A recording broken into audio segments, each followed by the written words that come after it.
You're watching ChillyBoy Productions. I'm Larry ChillyBoy Chillson, and this is my review for House of the Dragon, Season 2, Episode 7. Now, before we get into this review, make sure to go ahead and click that subscribe button down below so that you can chill with me on each and every one of my latest videos. So first, let's talk about the setting and doing a review this week instead of my normal reaction. Well, I'm here at San Diego Comic-Con coming live, well, pre-recorded live, from San Diego in my lovely Airbnb. And as part of the programming for the convention, they gave us a special advanced screening 2 days before the episode actually premiered for episode 7. Ryan Condal and the director were both there with us watching along, giving a special introduction to the episode itself. And I just could not pass up the chance to see it at Comic-Con and experience a new episode with an entire room full of fellow fans with the energy, the excitement. I've never done a watch party for Game of Thrones or House of the Dragon, so I decided I had to check it out. So this week we're getting a full-on spoiler review instead of an actual reaction. But don't worry, next week for the finale, we will be back to react to all of the action. But first, let's go ahead and get into episode 7, because this, for me, was one of the best episodes of the season. It was a beautiful episode, first and foremost.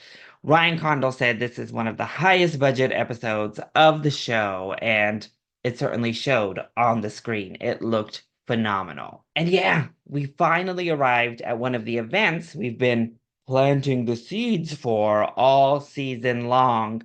We finally got the sowing of the dragon seeds. It is complete. Of course, last episode, Adam of Hull was selected by Sea Smoke specifically, but this episode, we finally completed the trio as of now.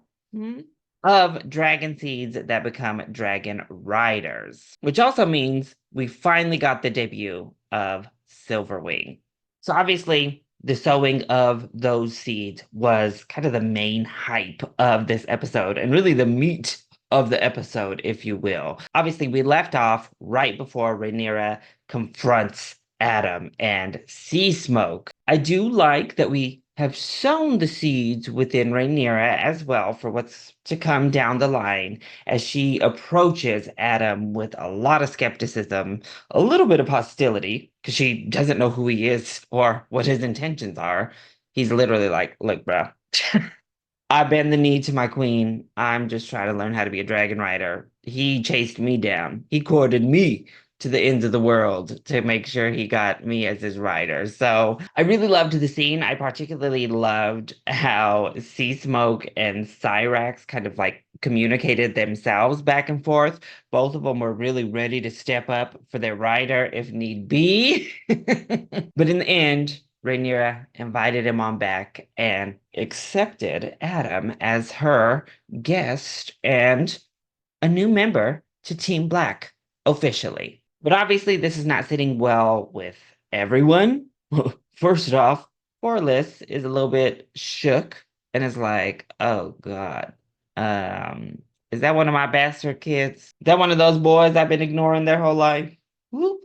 And Jace, already early in the episode, looks very, very skeptical. But this gives Rhaenyra new energy that we can, in fact, find dragon riders outside of the direct royal Targaryen family. So as she's looking through the scrolls, trying to find other descendants, realizing that Sir Stefan's blood may have just been too thin, Mysaria is like, look, I worked in a brothel for a long time.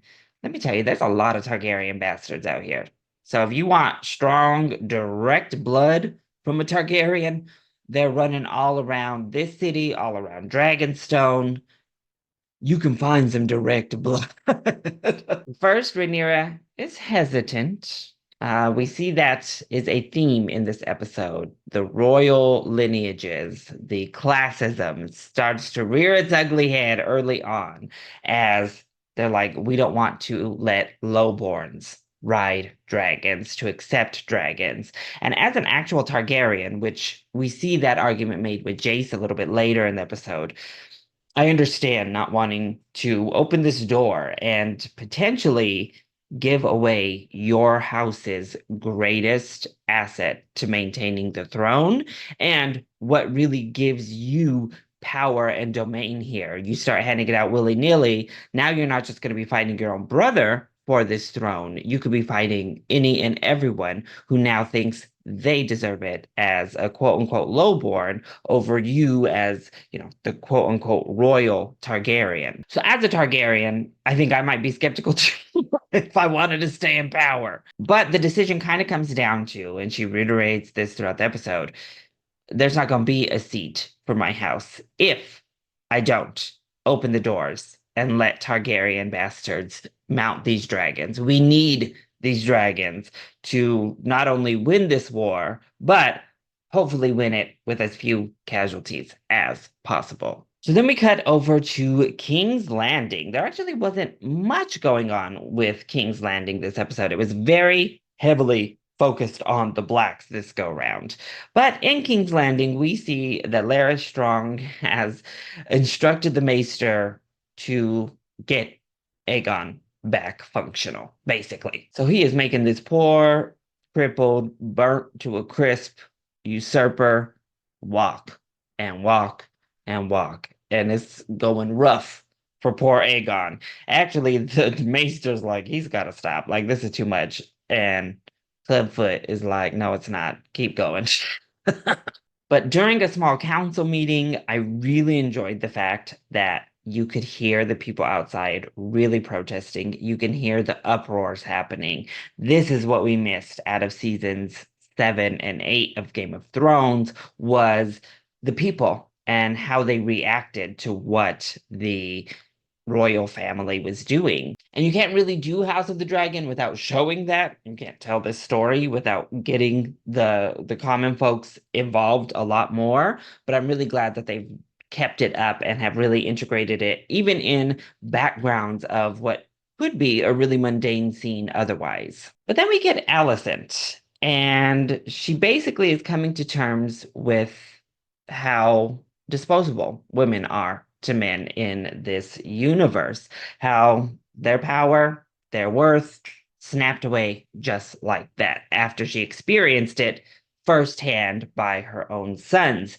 hand last episode. And again, I wish she would have realized and thought about any of this last season when you helped to usurp the throne away from the woman claimant, the actual named heir. And instead, you helped uphold misogyny, uphold the patriarchy that would not accept a queen in favor of your own son, who you know damn well is not fit to be king. And this season, you've flat out seen neither of your sons are anywhere near fit for leadership in this capacity. But Alicent gives us a little speech about being disposable before she decides to just leave. I know we all thought maybe it was dire in the trailer as she randomly walks out into this lake.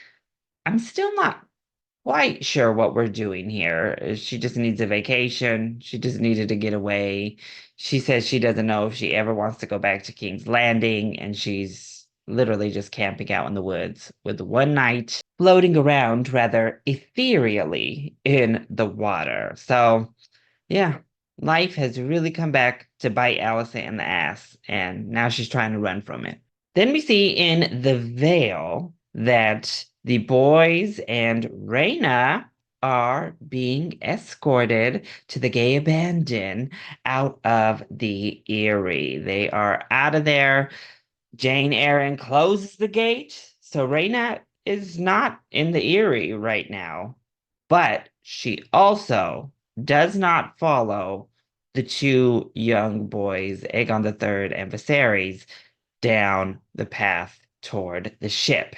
Instead, she chooses to follow her gut, follow her heart, and follow those sheep bones to go see what's up with this dragon. It's still looking more and more like Nettles may have been cut. But on top of that, Reyna's storyline continues to get like warped a little bit, and I appreciate them giving her more character. What I don't understand is her leaving her oath to Rhaenyra like this. Just last episode, she was talking about, you know, we all must do our part and everybody's role in this has value, even if it's quote unquote small. And then this episode, she's abandoning literally what her role in this was, and she's gonna let those two very small boys and their tiny baby dragons go on their own when she was asked to quote unquote be their stand-in mother by Rhaenyra. I also don't understand, and this is the problem, I guess, with kind of changing this whole storyline, is why only the two young boys were sent out of the Vale. Why is Joffrey staying there? They don't really address that in the show, so by show logic, to me, it didn't make much sense to have Joffrey be the only one who stays behind. I think maybe they said that over in Pentos they only accepted the two little ones, but why are we splitting them up? Yeah, why would we leave Joffrey up here in the Vale all by himself? Maybe they felt safe. I don't know, but it's very strange, and it's going to be very strange and possibly create quite a strained relationship between Rhaena and Rhaenyra if it gets around that Rhaena just like let her two little boys go off on their own when she was supposed to be watching them. Then over at Harrenhal, we do get quite a bit with Daemon and the Riverlands. So we have a new Lord Paramount Tully, who we already saw, as I mentioned last episode. Daemon schooled, told to kill his grandpa, told he wasn't ish. I mean, Daemon just really made fun of him already. So he doesn't really like Daemon, but is still committed to Rhaenyra, which we appreciate. Stay committed to Rhaenyra no matter what F-ish Daemon is pulling to the side, because he's doing that all on his own. But all of the Riverland lords have come together. Yeah, they don't like Daemon, and they don't want to listen to their new, very small, young Lord Paramount Tully. No. So basically, everyone is like, the Blackwoods just did all your dirty deeds, Damon. We told you we are not here to support a dictator. So by Lord Tully's command, Sir Blackwood must be put to the sword, and it must be Damon who does it. Now, our favorite Strong was up here cutting up and cracking the entire audience up during this entire sequence. His relationship and dynamic with Daemon has literally been the highlight of Daemon's storyline in Harrenhal this season. But he does it just as we predicted when we saw that shot of Daemon coming down with the sword by the tree. It is to chop off Blackwood's head. So apparently the Riverlands have all come together now that retribution has been served. But before Daemon can move on, he has one more vision with King Viserys where they're talking about the crown. And once again, King Viserys kind of reiterates that he never really wanted it, which, again, particularly with the show lore, seems wild since abdication is certainly a thing in this world, and Rhaenys was right there, so Viserys not wanting it doesn't really make sense to me, but it is what it is. But he basically is like, I never wanted it, and I know you did, Daemon. Do you still want it? Which hopefully is setting up for Daemon to realize that supporting Rhaenyra and her claim is more important, doing right by his family and Rhaenyra is more important. And we cut this nonsense of season 2 with Daemon's storyline. And it seems like we're finally done with Harrenhal. He has spent an entire season here. I think we're finally getting to the character development for him paying off and hopefully getting back to the Daemon I know from the book. So then we get to this discussion with Jace and Rhaenyra. So he confronts her because he's actually quite upset that we are letting common bastards come forward and try to claim dragons. And I know a lot of us were joking, like, sir, this was your idea. Why are you mad now that it's happening? But I actually really liked this conversation because it does set up something really interesting with Jace, and it makes sense for his character.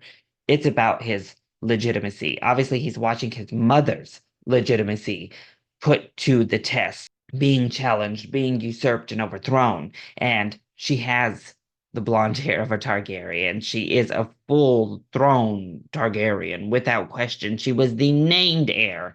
And it's because she had these children that a lot of the descent came forward. So basically, he's like, look, I already don't look like a Targaryen. I look like strong. Everyone's been calling me strong my whole life. Like, did you even think of that? Did you just not think I'd come out looking like this? Or what's the deal, Mom? When you die, well, how am I going to take the throne? How am I going to get my rightful position in the Seven Kingdoms? I'm already at a disadvantage because I don't look like a Targaryen. And my one claim to that throne was that I was a dragon rider.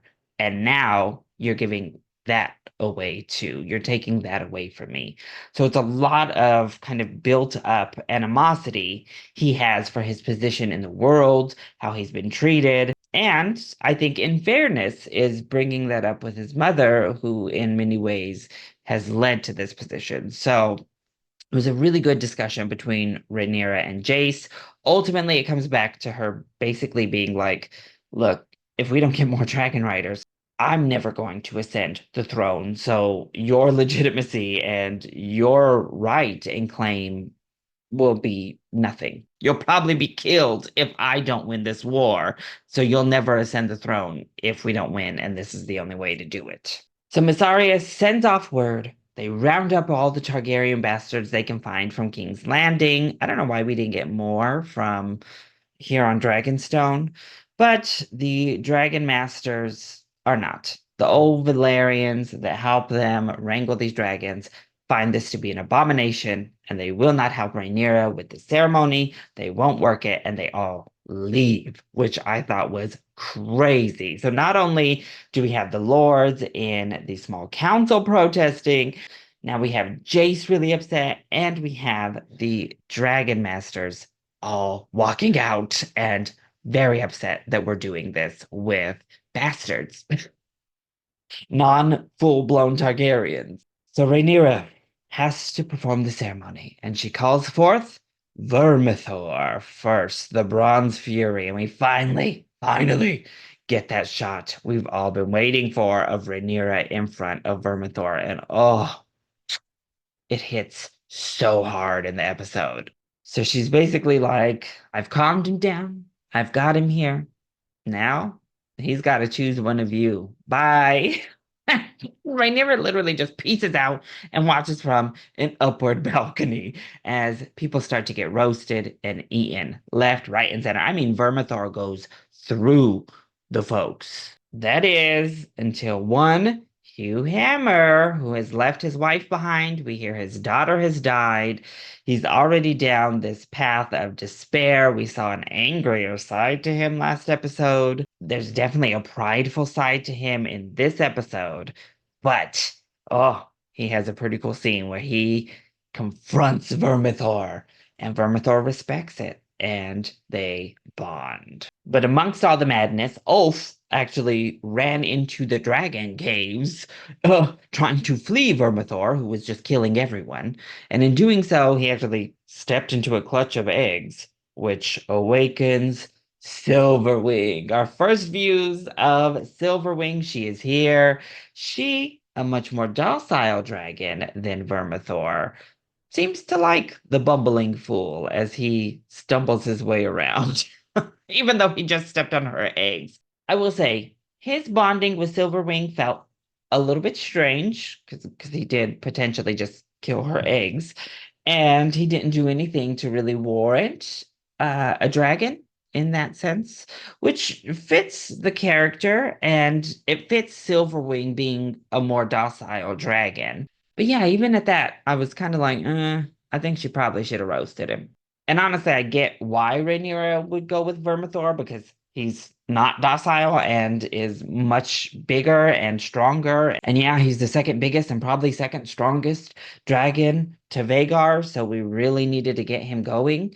But I think you could have gotten Silverwing, who is much kinder to humans to come out first and ease the folks in. She threw them straight to the wolves with old Vermi. But we now have Vermithor and Hugh Hammer and Silverwing with Ulf White claimed, teamed up. So Ulf goes flying on Silverwing, and we get the big alert in King's Landing because, well, she decided to fly over King's Landing, and all the Greens see it, which of course has Aemon shook. He jumps down. We get that scene of him riding his horse over to Vagar, who's just like chilling in a field. Vagar just lays wherever she feels like. She's just out there in the world, living her best grandma life. Until, of course, Aemond is like, we got to ride, girl. Let's go. One thing about Vagar's design that's getting more and more out of hand for me is these holes in her wings. How much longer until she can't fly with all these holes in her wings for her size? I don't know, but I think we need to cool it on giving her all these holes in the wings.